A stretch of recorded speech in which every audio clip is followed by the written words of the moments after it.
Hello friends and welcome to the channel pharmacy classes by doctor K Sahu. आज की इस video lecture में हम ऐसा क्वेश्चन सॉल्व करने वाले हैं जो कि बहुत कॉमन है।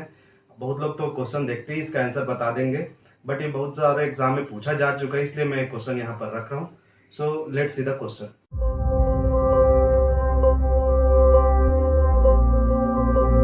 And the question is which of the following is used as disintegrating agent in compressed tablets. मतलब डिसइंटीग्रेटिंग एजेंट कौन सा है इसमें से, ये हमको पता करना है। कंप्रेस्ड टैबलेट की जब बात चल रही है तो डिसइंटीग्रेटिंग एजेंट कौन से यूज करते हैं, ठीक है। तो ऑप्शन देख लेते हैं। Option A mannitol, option B starch, option C sucrose या फिर ऑप्शन डी जिलेटिन। तो आप बताइए इसमें से कौन सा है डिसइंटीग्रेटिंग एजेंट, पढ़ा होगा आपने। तो option B is the correct answer, starch. ठीक है, तो पहले हम समझ लेते हैं डिसइंटीग्रेटिंग एजेंट का काम क्या है। किसी भी टैबलेट प्रिपरेशन हम जब करते हैं तो उसका काम क्या है डिसइंटीग्रेटिंग एजेंट का।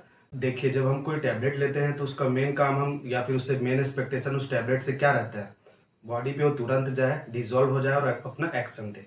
ठीक है, तो डिसइंटीग्रेटिंग एजेंट का इसमें मेजर रोल है। ये टैबलेट को जब हम बॉडी पे लेते हैं तो छोटे छोटे पार्ट्स में तोड़ता है, छोटे छोटे पार्टिकल्स में तुरंत वो तोड़ेगा उसको और बॉडी पे रिलीज करेगा। बॉडी पे रिलीज होगा, डिसोल्यूशन फ्लूइड पे वो मिलेगा, देन उसका बायोएबिलिटी शो करेगा। तो इसका हम बोल सकते हैं इनडायरेक्ट इफेक्ट है बायोअवेलेबिलिटी पे।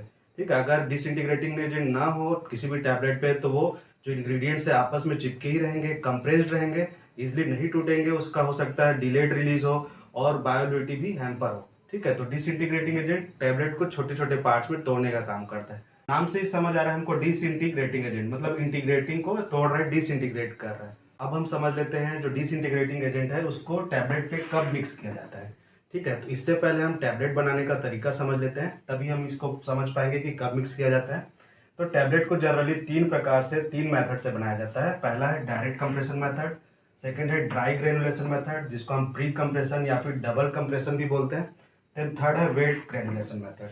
ठीक है, तो डायरेक्ट कंप्रेशन मेथड हम पहले समझते हैं। इस पे हम क्या करते हैं, जो भी चीज़ें हमको लेना है टैबलेट बनाने के लिए, जो भी इसका बाइंडर है, ग्लाइडेंट है या फिर डिसइंटीग्रेटिंग एजेंट है, जो ड्रग है उसके साथ मिक्स करेंगे प्रॉपर मोटर प्रेशर पे, देन उसको हम कंप्रेस करेंगे टैबलेट पंचिंग मशीन से। ठीक है, अगर आप सीटीज का प्रैक्टिकल अटेंड किए होंगे तो आप जान रहे होंगे direct compression method is one of the easiest method of preparation of tablet. ठीक है, देन ड्राई ग्रेनुलेशन मेथड पे आते हैं। ड्राई ग्रेनुलेशन मेथड पे हम क्या करते हैं, सबसे पहले हम जो ड्रग मटेरियल उसके साथ ग्लाइडेंट और लुब्रिकेंट को मिक्स करते हैं। ठीक है, देन उसको हम प्री कंप्रेस करते हैं, मतलब उसको एक टैबलेट के फॉर्म में ही कंप्रेस करते हैं। यहाँ पर अभी हम डिसइंटीग्रेटिंग एजेंट नहीं मिक्स किए हैं, ये आप ध्यान दीजिएगा ना। तो उसको हम प्री कंप्रेस करेंगे, फिर से उसको टैबलेट के रूप में बनाएंगे और उसको ट्राइचुरेट कर देते हैं। ठीक है, मोटर प्रेशर पे, देन अगेन उसमें हम डिसइंटीग्रेटिंग एजेंट या फिर जो लुब्रिकेंट है वो अगर थोड़ा मात्रा और ऐड करना होगा तो उसको ऐड करते हैं। ठीक है, और उसको हम फिर से डबल कंप्रेस करते हैं, मतलब अगेन उसको हम कंप्रेस करेंगे, फाइनल कंप्रेशन। तो इसमें दो बार कंप्रेस हो रहा है टैबलेट, इसीलिए इसको हम क्या बोलते हैं, डबल कंप्रेशन मेथड। और डिसइंटीग्रेटिंग एजेंट को आफ्टर प्री कंप्रेशन हम डालते हैं। ठीक है, तो ये एक इंपॉर्टेंट फैक्टर इस पे आपको जानने के लिए। ड्राई ग्रेनुलेशन मेथड पे पहले हम एक सोर्स बोल सकते हैं हम प्री कंप्रेस्ड टैबलेट बनाते हैं और उस टाइम हम डिसइंटीग्रेटिंग एजेंट को नहीं डालेंगे। ठीक है, तो ये हो गया ड्राई ग्रेनुलेशन जिसको प्री कंप्रेशन बोलते हैं। देन आ जाते हैं वेट ग्रेनुलेशन मेथड। तो वेट ग्रेनुलेशन मेथड में क्या करते हैं, जितने भी इंग्रेडिएंट है जो ड्रग के साथ मिक्स करना है वो सारा चीज लेंगे, डिसइंटीग्रेटिंग एजेंट को भी हम लेंगे। ठीक है, देन उस पर हम लेकिन उसका हाफ क्वांटिटी लेंगे। यहाँ पर डिसइंटीग्रेटिंग एजेंट का हाफ क्वांटिटी लेंगे, पूरा क्वांटिटी नहीं लेंगे। उसको हम वाटर के साथ या फिर जो भी सॉल्वेंट है उसके साथ मिक्स करेंगे और एक डंप मास बनाएंगे।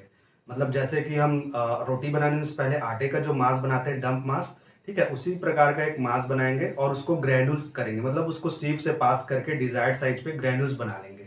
ठीक है, तो पहले हम इस पे क्या बनाते हैं, ग्रैन्यूल्स बनाते हैं।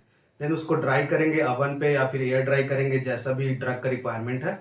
देन उसमें अगेन हम डिसइंटीग्रेटिंग एजेंट दो जो हाफ क्वांटिटी बचा था उसको हम मिक्स करेंगे। ठीक है, और वो प्रॉपर मिक्सिंग के बाद फाइनल उसको टैबलेट के रूप में कंप्रेस किया जाता है। ठीक है, तो इस वेट ग्रेनुलेशन मेथड में हम पहले हाफ डाले डिसइंटीग्रेटिंग एजेंट, जब हम डंप मास बना रहे हैं, जब एक जो ग्रेनुल्स के लिए जो मास तैयार कर रहे हैं वो जब बना रहे हैं उसको, फिर ग्रेनुल्स बनने के बाद आफ्टर ग्रेनुलेशन इसको हम ऐड कर रहे हैं डिसइंटीग्रेटिंग एजेंट को। ठीक है, तो दो बार इसमें डिसइंटीग्रेटिंग एजेंट यूज हो रहा है। ये एक इम्पॉर्टेंट फैक्ट है, आपको समझ आना चाहिए और याद रखना चाहिए। ठीक है, तो ये डिफरेंस है, डिसइंटीग्रेटिंग एजेंट को मिक्स करने का तरीका तीनों में अलग अलग है। ठीक है, बट यहाँ पर एक क्वेश्चन अराइज होता है स्टूडेंट के माइंड में कि ऐसा हम क्यों कर रहे हैं। डायरेक्ट कंप्रेशन मेथड में एक बार में ही डिसइंटीग्रेटिंग एजेंट डाल दे रहे हैं, और वेट ग्रेनुलेशन मेथड में 2 स्टेप्स में डाल रहे हैं। ठीक है, तो ऐसा क्यों कर रहे हैं?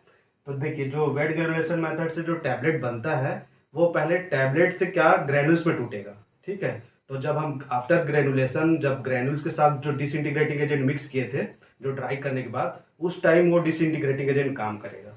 ठीक है, अब ग्रेन्यूल्स पे टूट गया छोटे छोटे, देन उसके बाद पार्टिकल्स पे टूटेगा जिसमें ड्रग पार्टिकल रिलीज होगा, तो ग्रेन्यूल्स में भी डिसइंटीग्रेटिंग एजेंट होना चाहिए। ठीक है, तो जब प्री ग्रेनुलेशन मतलब ग्रेन्यूल्स बनने के पहले जब हम डिसइंटीग्रेटिंग एजेंट डाले थे वो इस टाइम काम करेगा।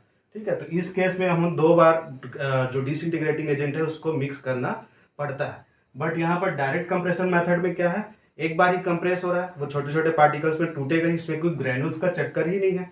ठीक है, तो ग्रेन्यूल्स का चक्कर नहीं है, तो एक साथ ही हम उसमें डिसइंटीग्रेटिंग एजेंट डाल देते हैं। और ड्राई ग्रेनुलेशन या फिर बोलते हैं डबल कंप्रेशन, इसमें आफ्टर हम डालते हैं, क्योंकि जब हम प्री कंप्रेस टैबलेट बनाते हैं उसको अगेन हम ट्राइचुरेट ही करते हैं। ठीक है, प्री कंप्रेस टैबलेट बनाएंगे, उसको छोटे छोटे पार्टिकल्स में तोड़ के देन डिसइंटीग्रेटिंग एजेंट मिक्स करके उसको हम कंप्रेस करते हैं, फाइनल कंप्रेशन। तो इसमें एक साथ ही डाल सकते हैं, या फिर हो सके तो 2 बार भी डाल दें according to the requirement, but इसमें तो हमको 2 बार ही डालना पड़ेगा। तो ये एक इम्पॉर्टेंट फैक्टर है डिसइंटीग्रेटिंग एजेंट का। ठीक है, आपको याद रखना चाहिए।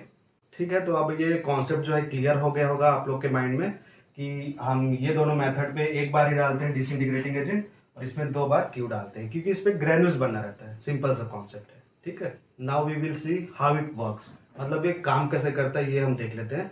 तो पहले तो अगर मैं डिसइंटीग्रेटिंग एजेंट का बात करूं तो ये इनर्ट होना चाहिए। ठीक है, इनर्ट होना चाहिए, जो टैबलेट के दूसरे इंग्रेडिएंट्स है या फिर बॉडी के साथ ये कोई इंटरेक्ट ना करे। ठीक है, नहीं तो वो अगर अपना भी कुछ रिस्पॉन्स देने लगेगा तो ड्रग का जो रिस्पॉन्स है वो हैम्पर होगा।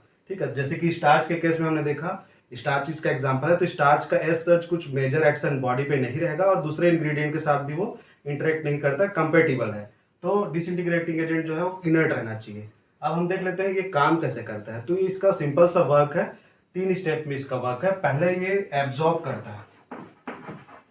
ठीक है, एब्जॉर्ब करना मैं बताता हूँ कैसे। देन वो करता है स्वेल होगा, फूल जाएगा अपने जो वॉल्यूम से, वो डबल ट्रिपल वो स्वेल हो जाता है, फूल जाता है, देन बर्स्ट। ठीक है, बर्स्ट। तो ये 3 स्टेप में काम करता है। जब भी हम टैबलेट को कंप्रेस करते हैं तो उसके जो इंग्रेडिएंट्स है, बाकी सब इंग्रेडिएंट्स, उस पर कोहेसिव फोर्स जनरेट हो जाता है, मतलब सभी को बाइंड करने के लिए, और बाइंडर भी ऐड किए रहते हैं हम, तो बाइंड करके रखने के लिए, और उसके आपस में एक कोहेसिव स्ट्रेंथ आ जाता है। ठीक है, जो दो जोड़ के रखता है जो फोर्स, वो डेवलप हो जाता है, और वो जरूरी भी है टैबलेट बनाने के लिए। लेकिन उसको अब डिसइंटीग्रेट भी होना है, बॉडी पे जल्दी डिसॉल्व होना है, तभी जाके वो अपना एक्शन जल्दी देगा और वो बॉडी के लिए यूजफुल होगा। तो पहले तो ये जब बॉडी में जाते हैं टैबलेट, तो ये जो डिसइंटीग्रेटिंग एजेंट है वो बॉडी फ्लूइड्स को, जो वाटर होता है स्पेशली, उसको एब्जॉर्ब कर लेगा। ठीक है, और बाकी इंग्रेडिएंट्स ऐसा नहीं कर पाते, इसके जितना एब्जॉर्ब बाकी इंग्रेडिएंट्स नहीं कर पाते, तो ये इसका काम ही है एब्जॉर्ब कर लेना। देन एब्जॉर्ब करने के बाद ये स्वेल हो जाता है, जैसे कि स्टार्च। ठीक है, आप स्टार्च पाउडर लीजिए और उसको वाटर पे डिसॉल्व कीजिए, वो बहुत ज़्यादा बल्की हो जाएगा, वॉल्यूम उसका बढ़ जाता है। ठीक है, तो स्वेल हो जाएगा। अब स्वेल होने से जो टैबलेट है, ठीक है, वो बर्स्ट होना चाहेगा। यहाँ पर जो एब्जॉर्प्शन बढ़ा है इसके बीच में, मॉलिक्यूल्स के बीच में, तो due to increase in the volume of disintegrating agent, उसका जो वॉल्यूम बढ़ जाता है उसके वजह से वो बर्स्ट हो जाता है। ठीक है, तो ये सिंपल सी स्टेप है, इसी प्रकार से काम करता है, सिंपल वे पे मैं समझा रहा हूँ। और अगर आपको डीप डेप्थ में समझना है तो इसका डिसइंटीग्रेटिंग एजेंट के पेज में जाके और एक्सप्लेनेशन पढ़ सकते हैं आप, बट ये 3 स्टेप आप याद रखिए, एब्जॉर्ब, स्वेल एंड बर्स्ट। ठीक है, इसी मैकेनिज्म से ये काम करता है। अब हम देख लेते हैं कुछ कॉमन डिसइंटीग्रेटिंग एजेंट जो कि एग्जाम पॉइंट ऑफ व्यू से इंपॉर्टेंट है। ठीक है, कॉमन एग्जांपल्स, तो स्टार्च, जैसे कि मैंने बताया, स्टार्च तो most commonly used disintegrating agent है, जहां भी आप देखें टिक मार दें। ठीक है, स्टार्च बहुत पॉपुलर और most commonly used, maximum used है ये। देन इसके बाद है सेकंड, माइक्रोक्रिस्टलाइन सेलुलोज, ये भी बहुत इंपॉर्टेंट है, एमसीसी बोलते हैं जिसको, एबी सेल के नाम से, ये ब्रांड नेम इसका एबी सेल है। देन थर्ड है एल्यूमिनियम मैग्नीशियम सिलिकेट, जिसको हम वीगम बोलते हैं, वीगम नाम से भी पूछा जा सकता है, पूछा गया है बार बार। सोडियम स्टार्च ग्लाइकोलेट, ठीक है, जिसको प्राइमोजेल बोलते हैं। तो ये 4 most commonly use disintegrating agent है। इसके अलावा और भी हैं, जैसे कि sodium carboxy methyl cellulose, sodium carboxy methyl cellulose आप लोगों ने सुना होगा, जिसको हम बोलते हैं कार्बेनोस, कार्बिलोस या फिर 9 सेल, ठीक है, इस नाम से ये ट्रेडिंग किया जाता है, ट्रेड नेम है इसका। तो और भी बहुत सारे एग्जांपल है डिसइंटीग्रेटिंग एजेंट का, बट ये most commonly use disintegrating agent है। और इस क्वेश्चन के थ्रू एक और चीज मैंने आपको बताना चाहा है कि इंग्रेडिएंट जो होते हैं वो बहुत इंपॉर्टेंट होते हैं, अलग अलग नाम से रहते हैं, ठीक है। सभी नाम आप कवर कीजिए, जैसे कि अगर ग्लाइडेंट की बात करूं तो ग्लाइडेंट्स की भी एग्जाम्पल आपको मिल जाएंगे। देन लुब्रिकेंट्स, तो लुब्रिकेंट्स में भी आप एग्जाम्पल याद कीजिए। तो किसी से भी क्वेश्चन पूछा जा सकता है। डिसइंटीग्रेटिंग एजेंट का मैं यहाँ पर एग्जाम्पल दिया हूँ, इसका क्वेश्चन प्रिपेयर किया हूँ, बट आप दूसरे जो इंग्रेडिएंट्स है, दूसरे जो केमिकल्स है जो कि एजेंट की तरह यूज होते हैं, वो भी आप देख लीजिए, ठीक है, टैबलेट प्रिपरेशन में। और ये आ चुका है बहुत बार एग्जाम में, तो ये इंपॉर्टेंट है आपके लिए। So this is all about today's lecture. I hope आप लोग को ये पसंद आया हो। मिलते हैं अपने नेक्स्ट वीडियो पे। Till then, thanks for the watching and share with your friends. Thank you.